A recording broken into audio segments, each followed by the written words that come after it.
अपने बात कर रहे थे एक पौधे में पाए जाने वाले 3 तरह के टिश्यू सिस्टम्स के बारे में।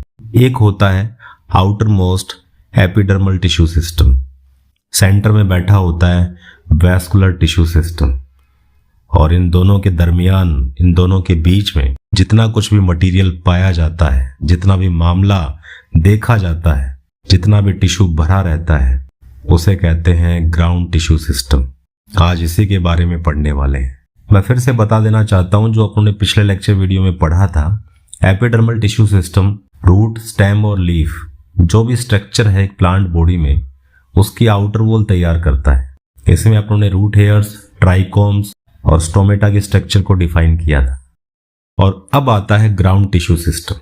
इन चैप्टर में अब इतना मटेरियल, इतना सिलेबस रिड्यूस कर दिया गया है कि चैप्टर की जान खत्म हो गई है। यहां आप देख सकते हैं ग्राउंड टिश्यू सिस्टम 4 लाइन में समेट दिया गया है। फिर भी आपको समझाने की कोशिश करता हूं। सबसे बाहर है एपिडर्मिस। उस एपिडर्मिस के नीचे कुछ केसेस में एक लेयर और पाई जाती है जिसे कहते हैं हाइपोडर्मिस। हाइपोडर्मिस के नीचे होता है एक बड़ा रीजन, बड़ी बड़ी सेल्स पाई जाती है जिसे कहते हैं कोर्टेक्स। कोर्टेक्स के नीचे अंदर एक और लेयर पाई जाती है जिसे कहते हैं एंडोडर्मिस। एंडोडर्मिस के नीचे फिर एक लेयर आती है जिसे कहते हैं पेरिसाइकल, और पेरिसाइकल के अंदर सेंटर में पित्त भरा रहता है, और इसी पित्त में फैले रहते हैं जाइलम और फ्लोएम, जो कि वैस्कुलर टिश्यू सिस्टम में काउंट किए जाते हैं। तो पूछा जाए कि ग्राउंड टिश्यू सिस्टम में क्या क्या आता है, तो अपने कहेंगे हाइपोडर्मिस, कोर्टेक्स, एंडोडर्मिस, पेरिसाइकल, पित्त, और एडिशनली कहा जा सकता है मेडुलरी रेज। हाँ, यहाँ ये जरूर दिया हुआ है कि ये जो ग्राउंड टिश्यू सिस्टम है वो मेनली बना होता है सिंपल परमानेंट टिश्यू का, जिसमें पैरेन्काइमा, कोलेनकाइमा और स्क्लेरेन्काइमा आते हैं। अब जब ये पित्त वाला पोर्शन थोड़ा एक्सपेंड हो जाता है, फैल जाता है, पित्त का कुछ फैला हुआ रीजन जो कि रेज के रूप में दिखाई देता है, और इन रेज को कहते हैं मेडुलरी रेज।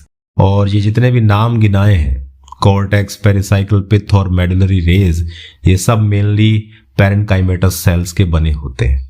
ये तो बात हो गई स्टेम और रूट की। अगर अपने लीफ की बात करते हैं तो यहाँ ग्राउंड टिश्यू सिस्टम को कहते हैं मीजोफिल, जिनके अंदर क्लोरोप्लास्ट भरा रहता है, और इन्हीं मीजोफिल सेल्स की वजह से प्लांट्स फोटोसिंथेसिस परफॉर्म कर सकते हैं। ये ग्राउंड टिश्यू सिस्टम हो गया।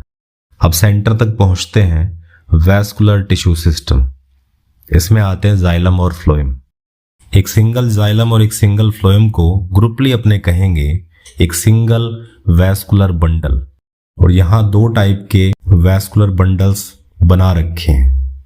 एक होता है रेडियल और दूसरा होता है कॉन्जॉइंट। रेडियल टाइप के वैस्कुलर बंडल्स में जाइलम पित्त की तरफ रहता है, सेंट्रलाइज्ड होता है, और पेरिसाइकल की तरफ फ्लोएम पाया जाता है। जाइलम और फ्लोएम दोनों एक दूसरे के एकांतर क्रम में लगे होते हैं, ऑल्टरनेट होते हैं, और वैस्कुलर बंडल्स का ये अरेंजमेंट देखने को मिलता है रूट्स में। दूसरा आता है conjoint vascular bundles. Conjoint vascular bundles में जाइलम और फ्लोएम एक दूसरे के साथ ग्रुपली अरेंज्ड होते हैं, और यहाँ पर भी जो जाइलम है वो सेंटर की तरफ या पित्त की तरफ रहेगा, और जो फ्लोएम है वो पेरीफेरी की तरफ रहता है। अब ये फिर से 2 टाइप के होते हैं, एक है ओपन और एक है क्लोज्ड। क्लोज टाइप में क्या होगा, जो जाइलम और फ्लोएम है उनके बीच में कोई इंटरप्शंस नहीं, कोई गैप नहीं मिलेगा, जाइलम और फ्लोएम कॉम्पैक्टली अरेंज्ड होंगे। ओपन टाइप में क्या होगा, इनमें जाइलम और फ्लोएम के बीच में कैम्बियम आ जाती है, और कैम्बियम क्या चीज है, लेटरल मेरिस्टेम है। लेटरल मेरिस्टेम वो मेरिस्टेम है जो पेरिफेरी की तरफ पाया जाता है। तो इस तरीके से जाइलम और फ्लोएम के बीच में कैम्बियम आ जाने से यूं लगता है जैसे वैस्कुलर बंडल खुल चुके हैं, इसीलिए बोला गया है कॉन्जॉइंट ओपन वैस्कुलर बंडल्स। लेकिन ध्यान देने वाली बात यह है कि क्लोज टाइप के जो वैस्कुलर बंडल हैं वो पाए जाते हैं मोनोकोट स्टेम में, और डाइकोट स्टेम में ओपन टाइप के कॉन्जॉइंट वैस्कुलर बंडल पाए जाते हैं। और आपको ये भी मालूम है कि जाइलम और फ्लोएम मिलकर ट्रांसपोर्टेशन का काम करते हैं, जिस तरह से अपनी बॉडी में ब्लड फ्लो होता है, वैसे फूड और जो वाटर है उनके फ्लो होने के लिए जाइलम फ्लोएम बने होते हैं। जाइलम है वो वाटर का ट्रांसपोर्टेशन करता है एक ही डायरेक्शन में, रूट एरिया से लेकर लीफ एरिया तक, जबकि फ्लोएम फूड को बाई डायरेक्शनली ट्रांसपोर्ट करता है, दोनों डायरेक्शन में ट्रांसपोर्ट करता है, शूट से रूट की तरफ, रूट से शूट की तरफ। तो इस तरीके से तीनों टिश्यू सिस्टम्स अपनों ने कंप्लीट कर लिए।